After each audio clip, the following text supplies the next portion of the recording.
What up, everybody? I'm Jay the Kid, and this is another episode of Four Ropes Full Podcast. Ladies and gentlemen, we got a pretty good guest today. You know, this man has wrestled pretty much a good amount all over the world. He is a decorated wrestler. He's right now in Thailand. So, for us, it's 9 p.m. For him, it's another time. But, ladies and gentlemen, right here, we have Kojio Akumu. How you doing today, man? Doing fantastic. How about Man, yourself? I'm pretty good. I'm pretty good, man. So, I'm pretty much we gonna get into pretty much all the questions that we are going to ask for you. I have some questions personally from my guys.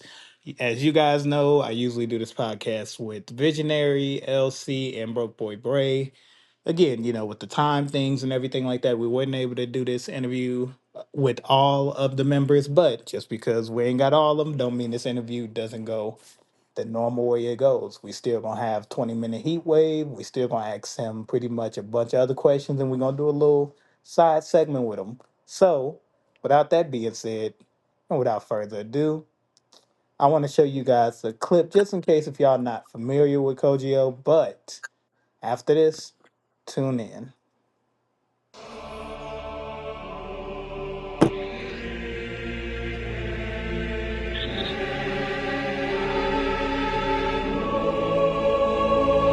ปล้ำในอเมริกาเป็นหลักนะครับรุ่นพี่เป็นผู้ช่วยได้เลย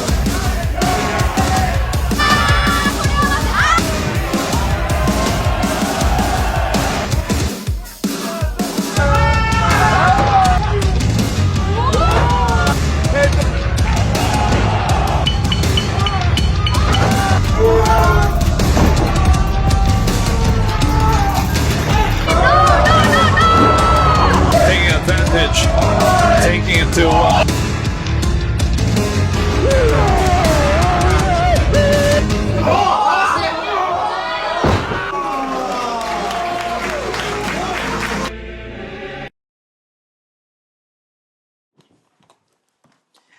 Ladies and gentlemen, Kojio.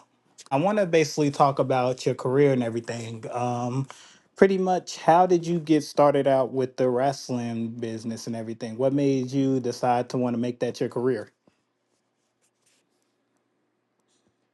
I've been wanting to do pro wrestling since high school. And I did a little bit of backyard wrestling with some friends, just for fun off the trampolines. Um, but I was a poor kid. I couldn't afford to go to a wrestling school. So I just lived my life. A little bit before the pandemic, I was going to go to the reality of wrestling. And Mm. it didn't work out. Pandemic. So after the pandemic, I had lost my job. I pretty much lost. I lost a lot during the pandemic, so I was ready to start over. So I was like, you know what? Let's go for this. Let's just give it a try. I wanted to be pro wrestler or whatever. Let's give it a try. And so I started learning lucha libre down in El Paso, Texas, where I'm from.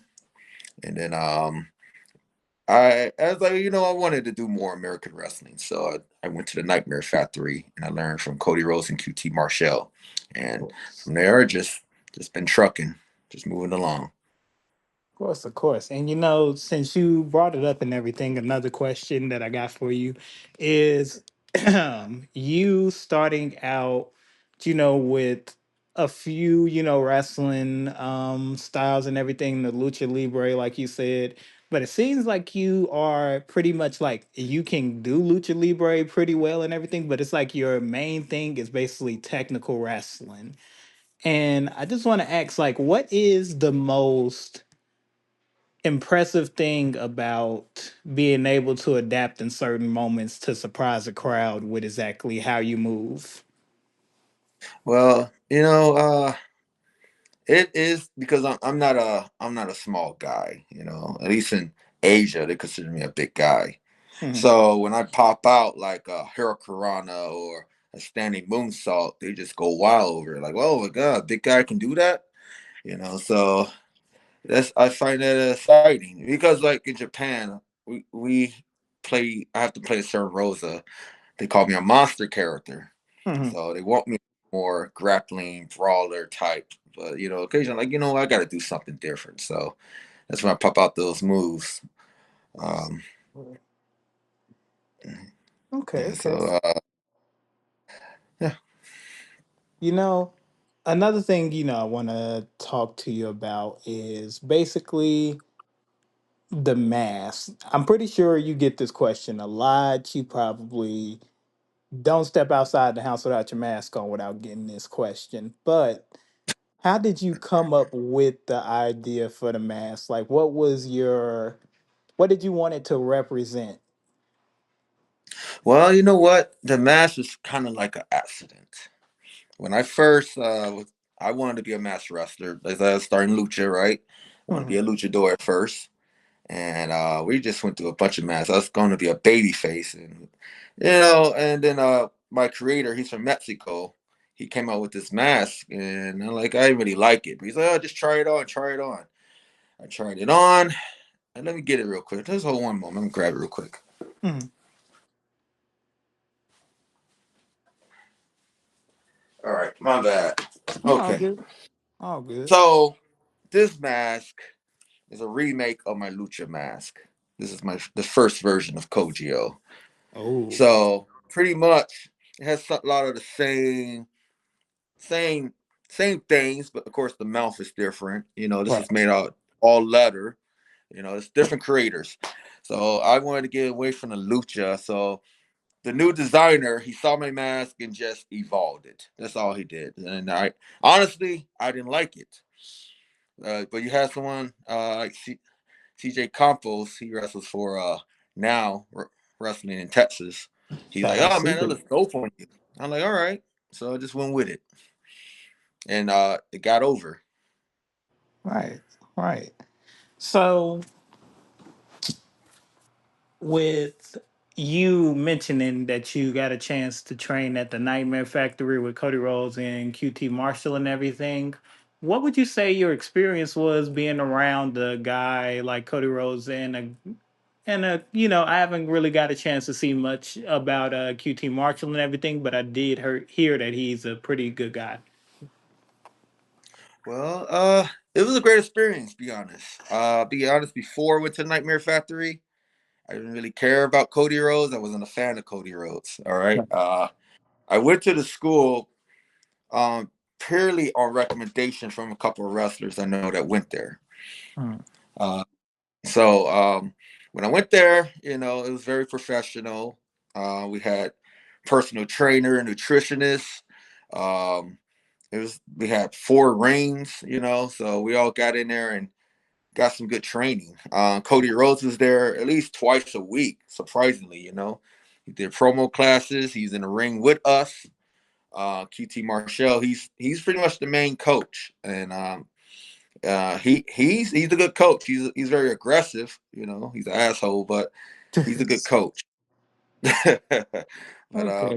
it Okay. was surreal because not only that we had them, we had wrestlers like Jonathan Gresham come in. We had Ricky Starks, Jay Cargill at the time. We have all these other wrestlers coming in there training with us. So it made for a very unique experience, getting their points of views about the business. Okay. Okay.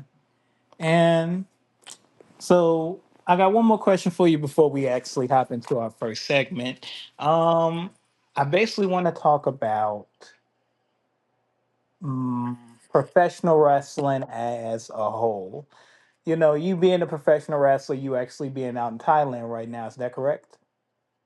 Yes, sir. All right, bet. And what time is it out there? It's 10:05 a.m. 10:05 in the morning, man. So yeah, we here at 9 p.m. and everything. He's there at 10 a.m. in the morning. So we being able to do this interview with people across the world is pretty dope.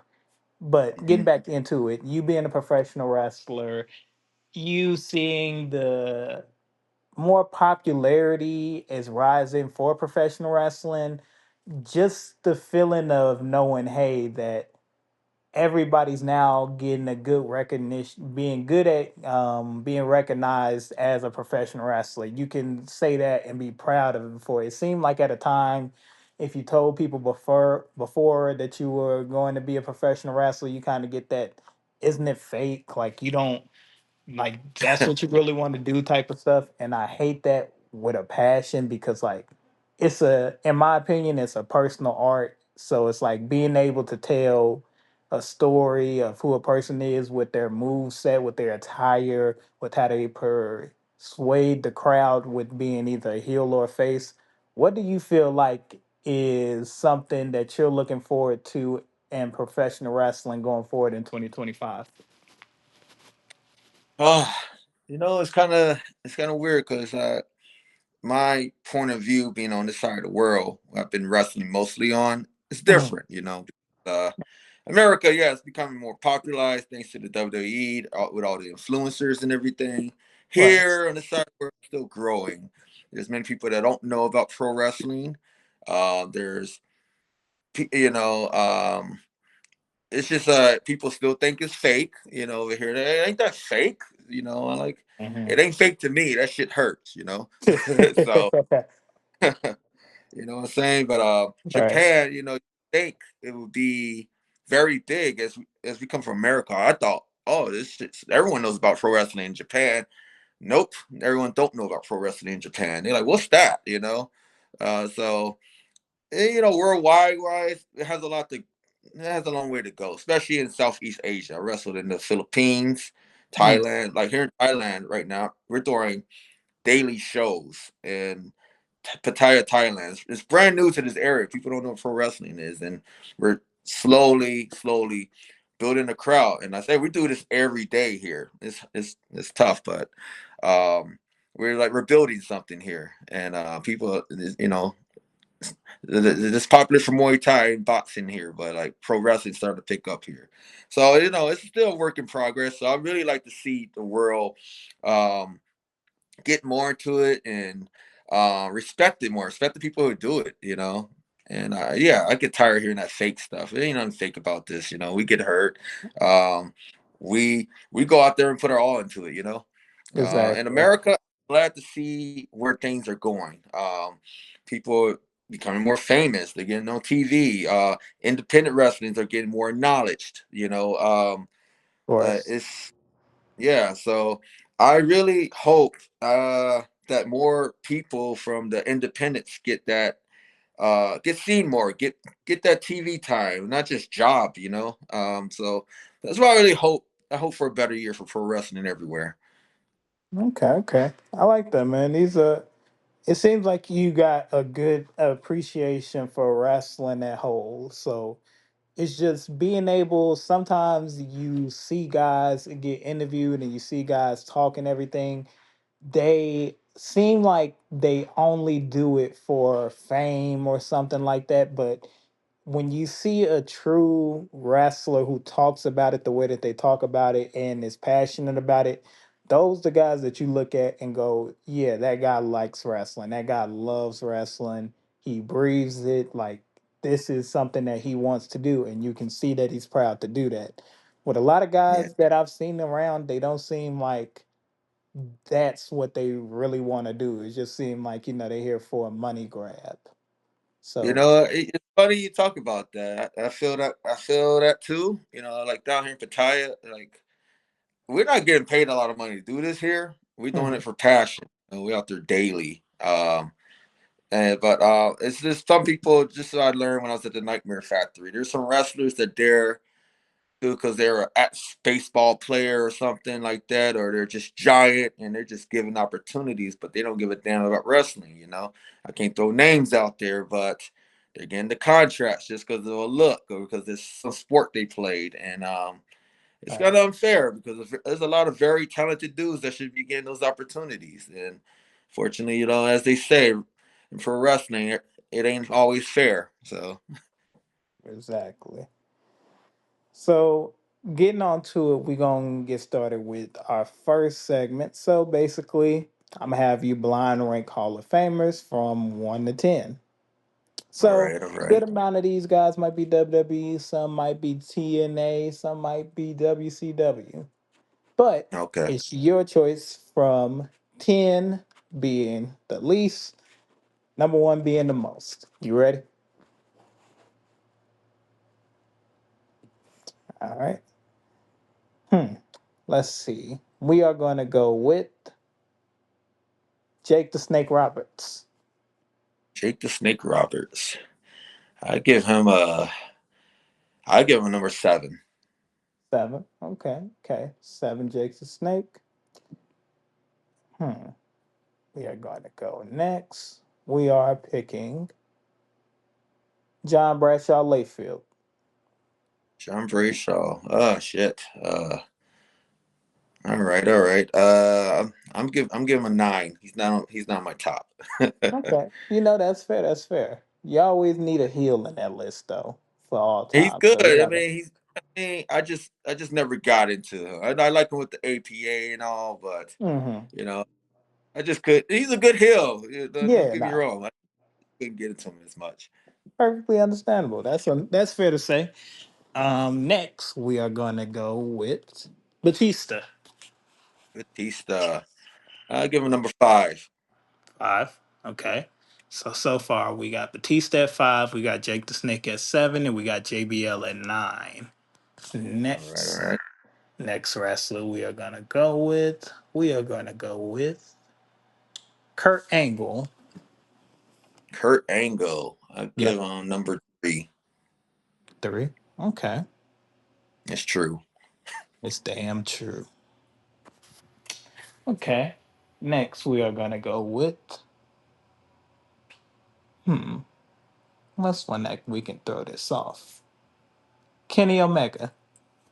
Kenny Omega. I give him number 2. Two. Okay. Okay. Hmm. Next, Booker T. Booker T. Number 4.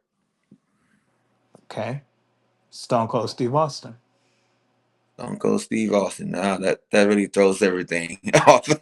Mhm. uh, I'm gonna give Stone Cold Steve Austin the number 1 spot. Okay. Okay.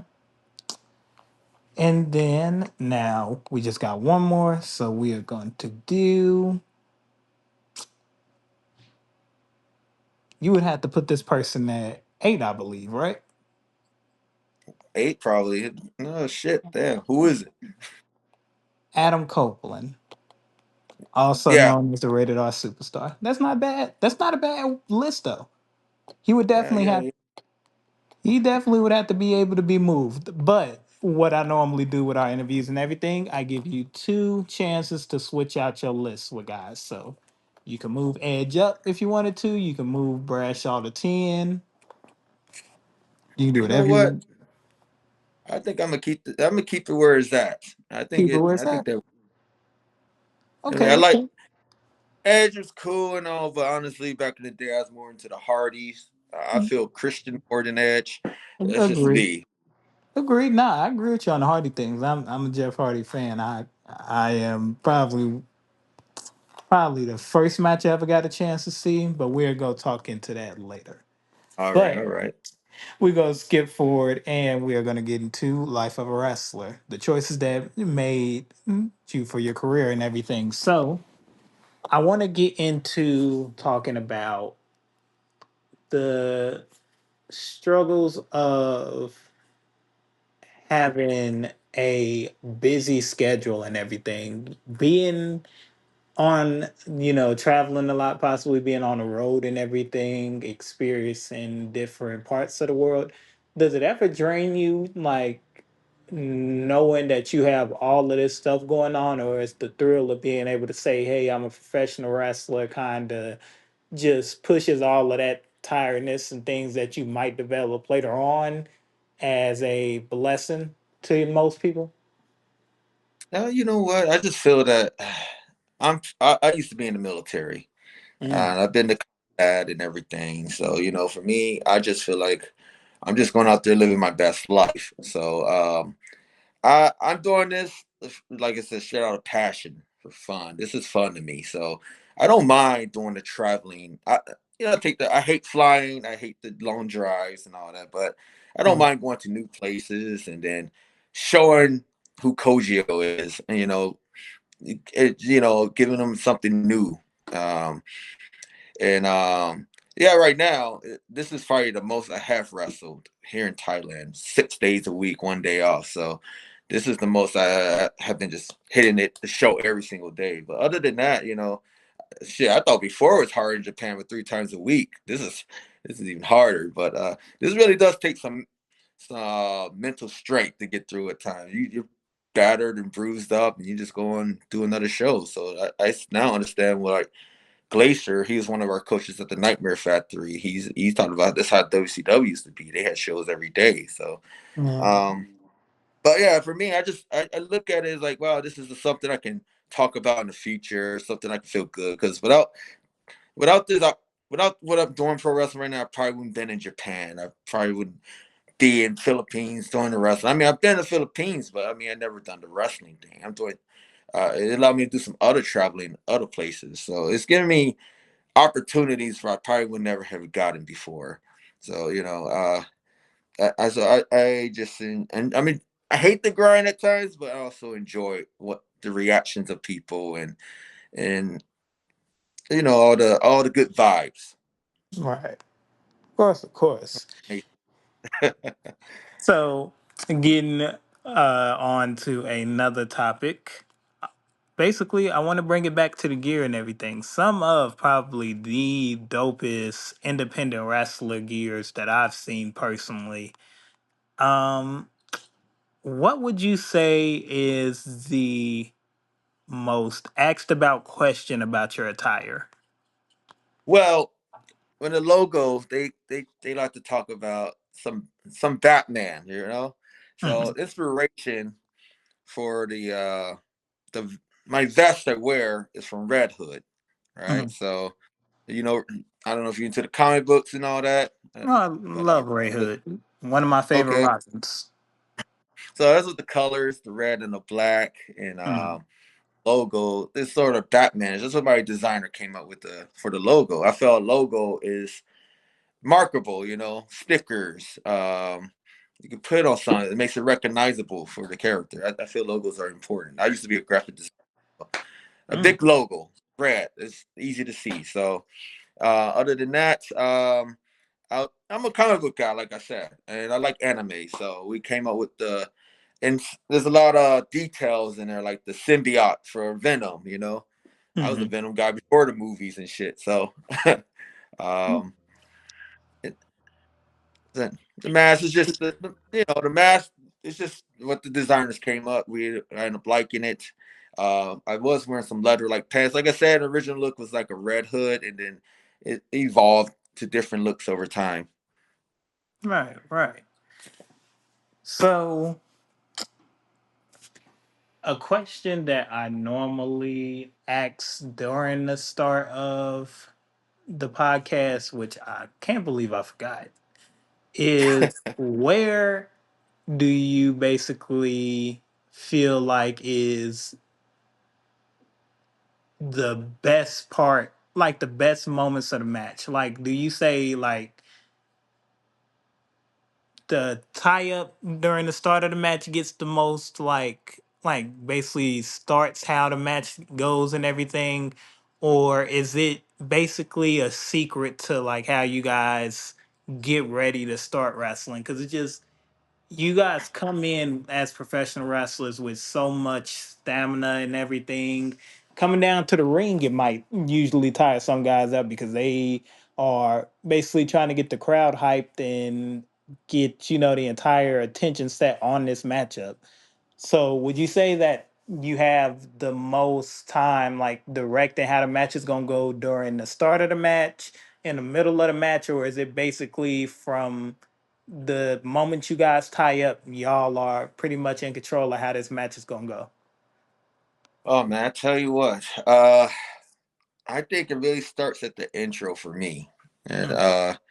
right now I've been sick the last few days and wrestling while sick. So I as soon as the music start and I go out, I forget about being sick. I just focus on all right, let's make a show happen.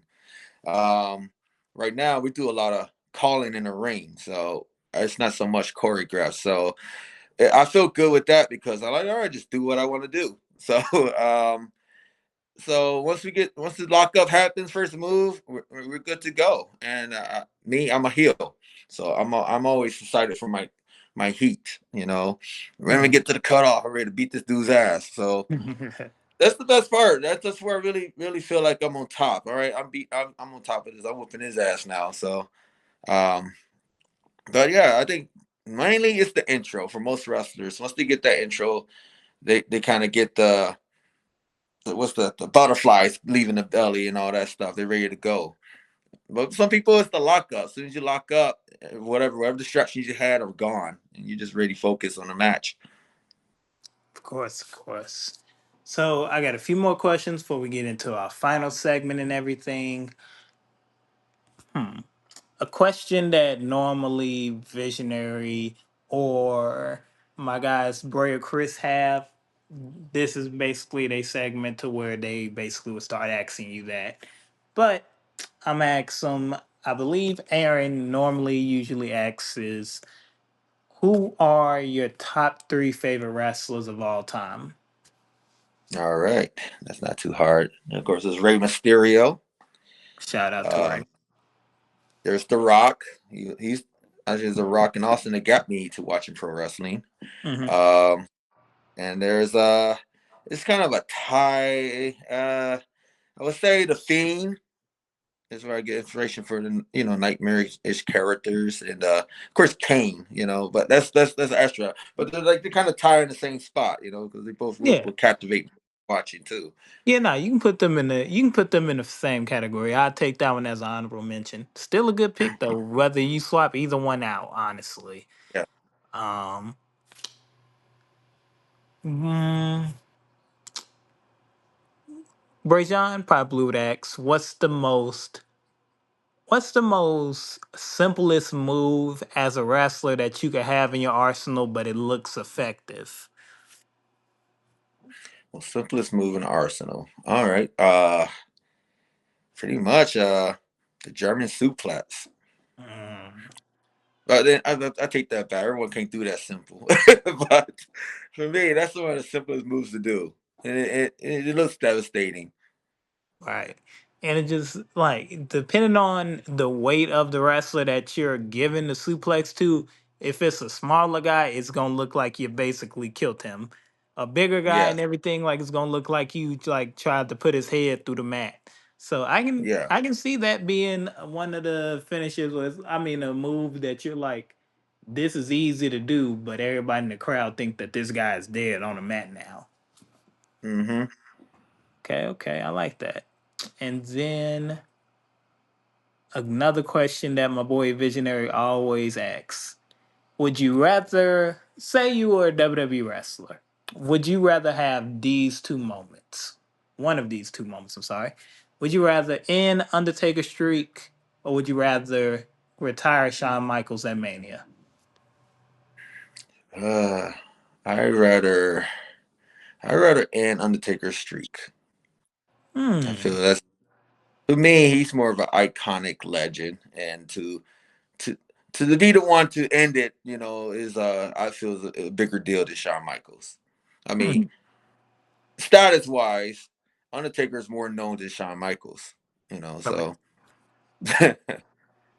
Fair enough. I don't think I could personally retire Undertaker. It's just it's so much you have to literally be that guy from that moment. It's exactly like to beat him, you have to be that guy. So that makes you that guy when you beat him, right? yeah, it's just like there is a big target on your back though. You beat the Undertaker at Mania, now you are literally a marked man because now Yeah, everybody is gonna look at you as a threat. that's right. But I mean I guess some people go under the pressure and everything. Okay, Hey, okay. look at Brock Lesnar, right? Hey, fair enough. Fair enough. Yeah. And then one more question that let's see. We're gonna go off the mind of Bray.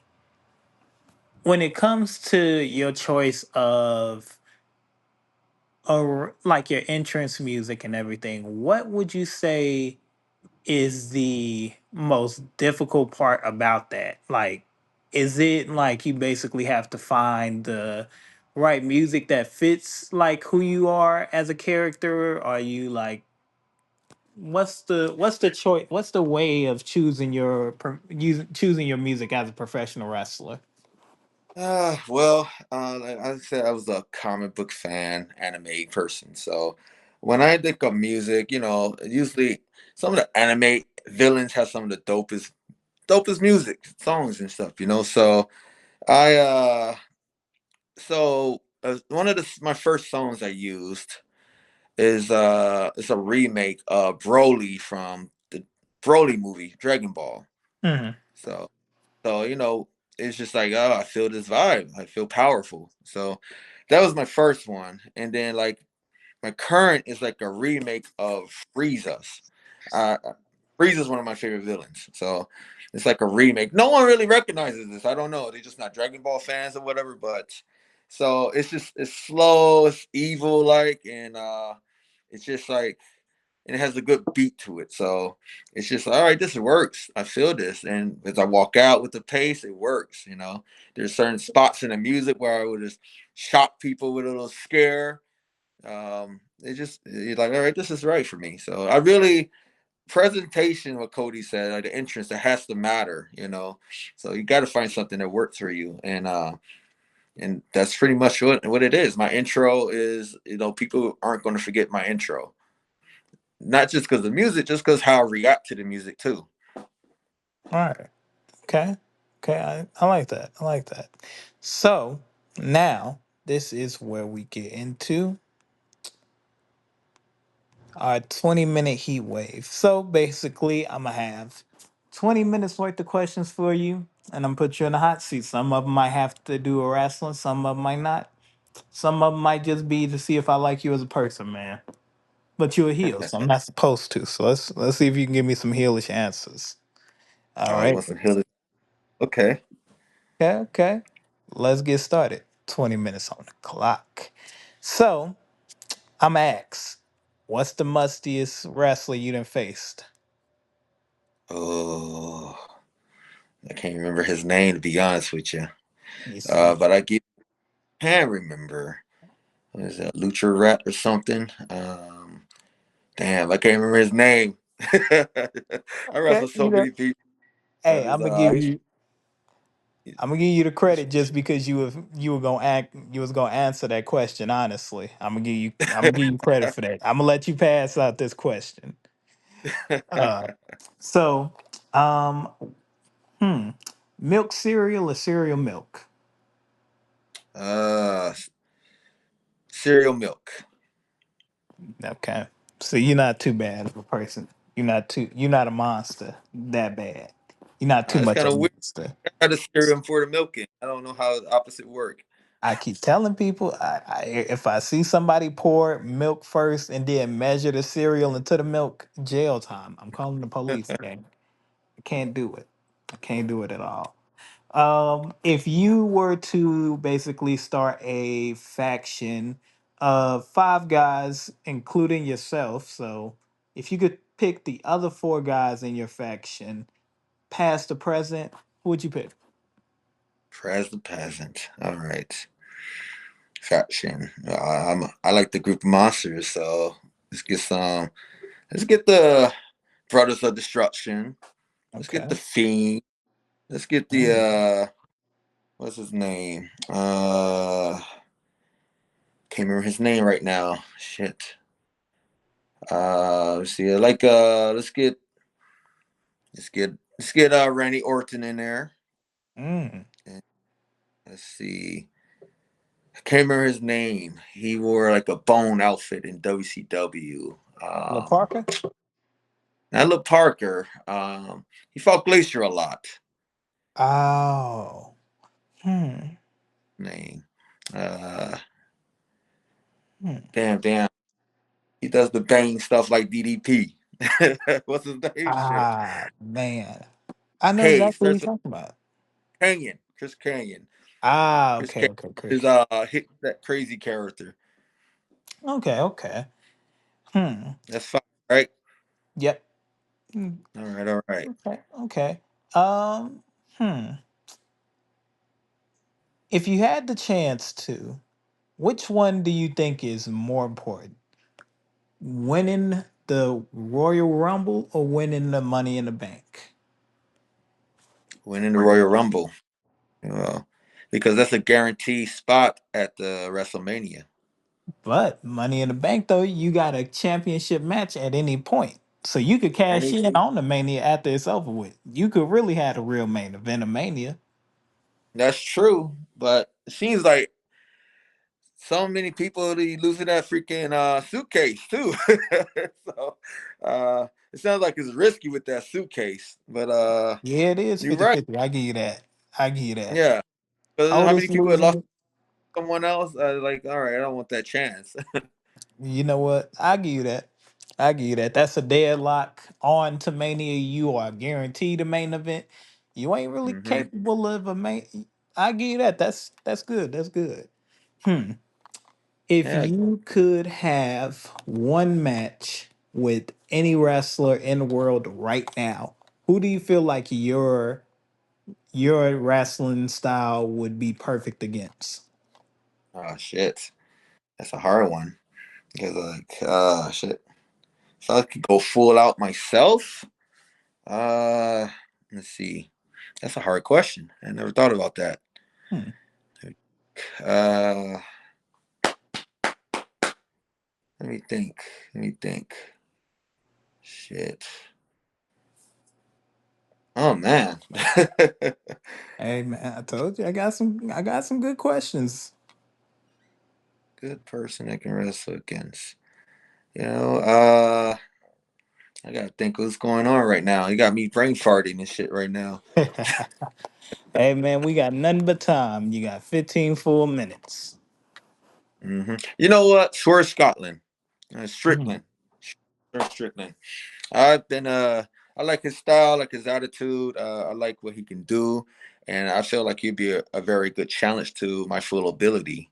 Um, I spoke with him a few times in the past too, so um, Hmm.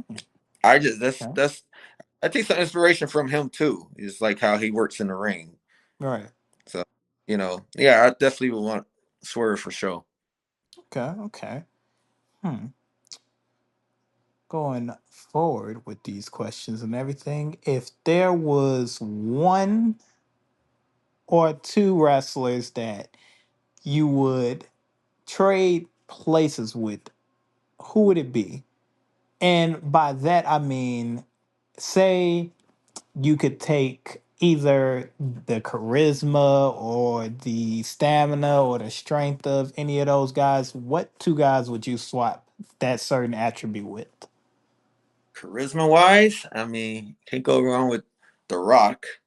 You Mm. know, Can't go uh, wrong with that final boss, the Rock Inside final boss, connection.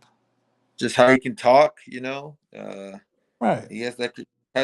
He just has it. And then stamina wise, and I'm gonna go with I like the charisma Pentagon. Hmm, Pentagon. okay.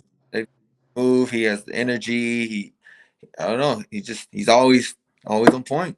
Yeah, nah, I can't disagree with that. Anytime he was in AEW or WWE so far right now, Lucha Underground, he seems like he's on point. He don't really miss. Yeah, Okay, that's when okay. I started watching Lucha Underground, and I'm like, wow, this dude. All right, I got him. If there was one promotion, whether it was WWE, AEW, TNA, Ring of Honor, in reality wrestling, even if there was any type of brand that or promotion that you could do a cross with, who would it be? I mean, if you're gonna do a cross with any promotion, it has to be with the WWE. you Fair, know, fair, fair. I mean, it's an obvious answer. They're the most marketable. They're the top right now. It's just what it is. You can get more eyes on if you do promo with them.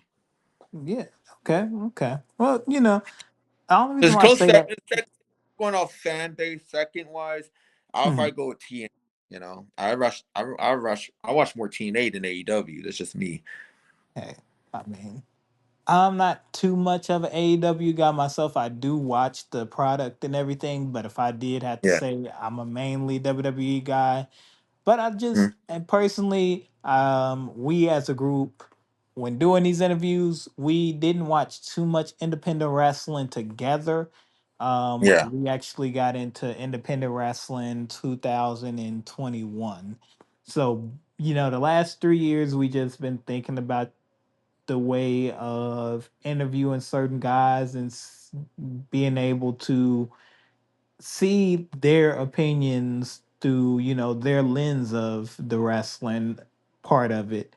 So being able to say, yeah, I mean, you don't watch everything as a professional wrestler, but you do look at certain things. It's like most people would be like, oh, I don't watch anything else because I'm worried about our brand or everything. But professional wrestlers, hearing that professional wrestlers actually are tuned into certain products and everything is pretty cool to hear. So I like that. We have to.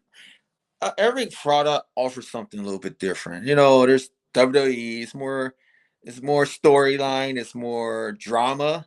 Right. But it's their presentation, and then you got I know there's nothing wrong with AEW. I mean, it's something for everybody. They have a lot more Japanese wrestlers on there. They have it's a lot more acrobatics and no selling, and some of that stuff I do like. Like I said, I like Kenny Omega. I do, and I like and dislike him. Let's just say that.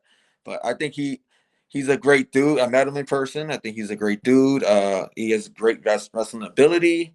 Um, there's some great talent over there. There's some good matches. There are some very good matches, but story wise, I feel it's really lacking. They're trying, but it's just not catching for me. And Yeah. Impact, they have great wrestling. There's some great story there.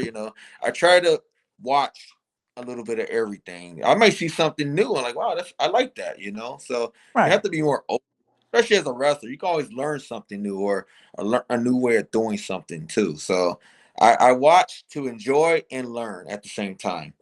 Right. Okay. Yeah. I like that. I like that. So, another question that has nothing to do with wrestling at all. All right. What's the Okay. best pizza topping? Oh man, best pizza time is everything. But if we're going to one thing, I like Italian sausage. Tags up. Okay. Okay. What's the best pizza place that you've been That's to? shit, bro. Shit. There's a Giovanni's or something like that in Chicago. Is it Mm. called? I can't remember. Deep dish pizza. Oh yeah, that's Giovanni's. Okay. My guys Chris and Aaron are actually in Chicago and everything, so we always talk about who got the best pizza and everything. Me personally, I'm not a deep dish person. I'm a thin crust guy Okay. at heart. It's just so I like home run in pizza. So if I, you're ever in the city again, check out home run in pizza. okay. Yeah, yeah. I love all types of pizza, as long as it's pizza, not like that cream sauce or Mm. pineapple. Yeah, I can eat it with pineapple, but it's not my thing. I just love Mhm. pizza. Supreme, whatever on it.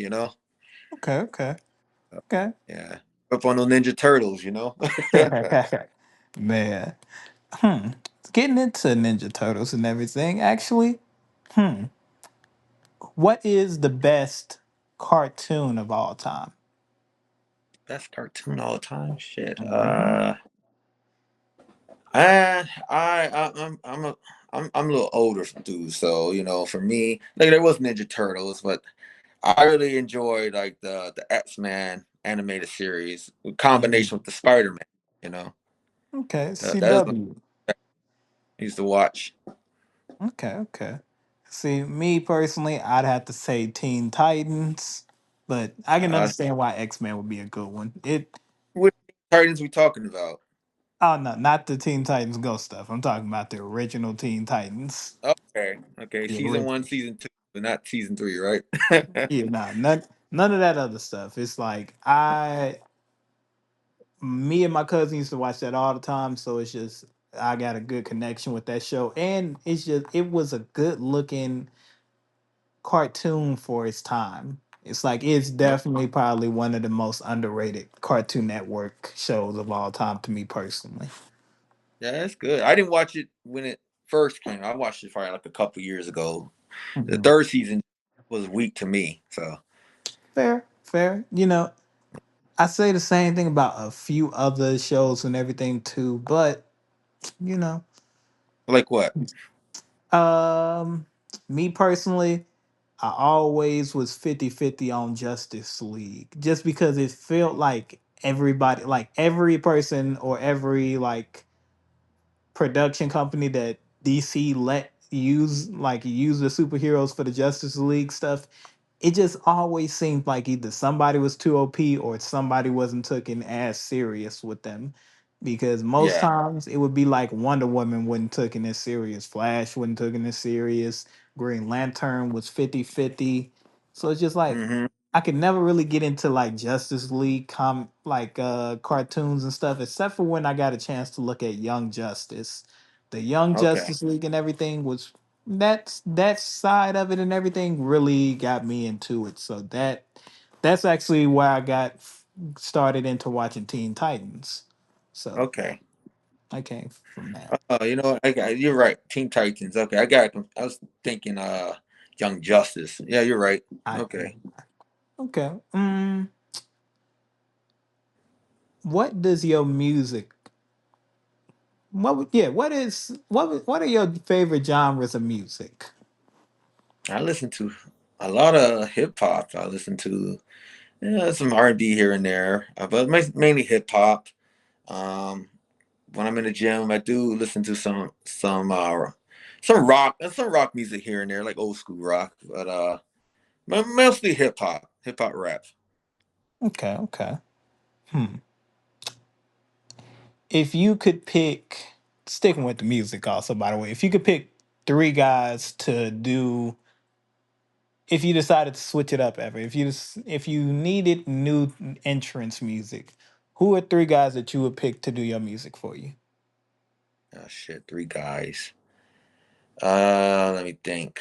Uh, damn, now man. Let's see. Mm, damn, that's a little hard one. Damn. Yeah. I like Pastor Troy. Okay. Who Pastor Troy? He can do some hard stuff. Let's see. What's his name? Um, I'll probably go with the Migos or something. Something crazy. And Okay. let's see. Going a little old school. Nah, not too old school. Shit, this third one's a little hard. Um, I do. I can't remember the guy's name. He does the old wrestle and flow songs. You know his name? Jim Johnson? No, no, no. He does like the rap version of some wrestlers' musics. Uh, Oh. can't remember Hmm. his name. He made an album, Wrestle and Flow. So I'm trying to can't remember his name. Hmm. Was it West Side Guns? Mm, I No, no, was. no. But nah, I can't remember. It's all good. Let me try to come with someone else. I don't know. Shit. I say. Damn. I'm trying to just come up with something now. Who would it be? Um,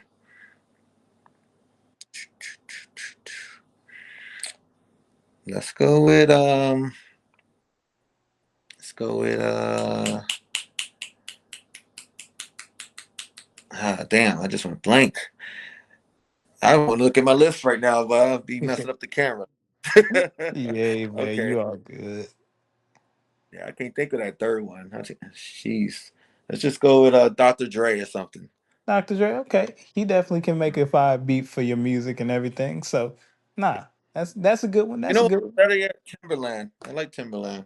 Yeah, He makes some. Timberland is underrated, honestly. Yeah, So yeah. underrated. Okay, okay. Hmm. If there was a celebrity you would want to see in a wrestling ring, who would it be? Celebrity. Doesn't matter how old they are. Nope. Nope, I not at would love to all. see. I mean, it's not about athletic ability. I just feel like the character. I think Denzel Washington can do some good some good character work in there. I feel like Denzel would have one hell of a promo on the mic. Yeah, exactly. Yeah. Yes, I- exactly. that would be one. That would be one hell of a promo. I'm not gonna lie to you. I know Hmm. he can get the crowd behind him with it and everything. He could be a good mouthpiece. He could be a good Paul Heyman for somebody. Exactly. Yep. See, Be dope. I like how you think about that. That's a good one. Hmm. And since we only got a minute left, I really want to focus on this question. The final question is what we like to call on the show the burning question. So, Okay. when you all said and done and there's no more Kojio, when there is a final moment for your career after you settle down, you're in the Hall of Fame somewhere, you just yourself. Who do you who or what do you decide to do with your time outside of the ring? Whether that means starting a professional training facility for wrestlers, whether it's starting your own promotion, whether it's doing charities or things out of, the kindness of your heart and everything. What does Kojio do to keep his legacy around for the long term? I think you already said pretty much. That's pretty much what everyone else says. They want to continue training or training others, sharing that knowledge that they learn. That's pretty much. I already do that right now. Uh, I go and share what I do learn. When I'm in the Philippines, I teach what I know, what they may Right, not know. And so. I feel that I want to continue that route as long as I can move and everything. I'm gonna go teach what I can teach. Um, Maybe I thought about maybe when I could open up my own promotion in an area that doesn't have pro wrestling, to share pro wrestling more upon the world, you know. right, Um, so that's a couple of things I would do. Not only that, um, I do, I already do like some graphic designing as well. I make my own T-shirts and stuff. Um, Maybe just do more for other people. I even thought about making a gear company that can help make gear because gear is very high demand in pro wrestling, right? So, very um, true. hard to get someone to make gear in quick time. Everyone's like, oh yeah, 6 months, year. It's like, damn, I need some shit like next month, So Exactly. so Okay. I'm actually trying to learn how to do all the stitching. I'll probably just hire some people, get the materials. I want good materials. That's what I use for my stuff. It's unique, not just spandex. So Right. I want to make unique gear. So I'll probably start a little small company that makes gear for people, with multiple people making gear. So that's what I feel. I just want to contribute at least in teaching and then help with the gear. I like that answer. Yep. Ladies and gentlemen, that being the final question and everything, I just want to give a big shout out again one more time to Kojio Akumu. So, before you leave up out of here and everything, we usually end our show with doing one thing for our fans. So, with me and Kojio, we want to thank you for wrestling, and we out. Peace.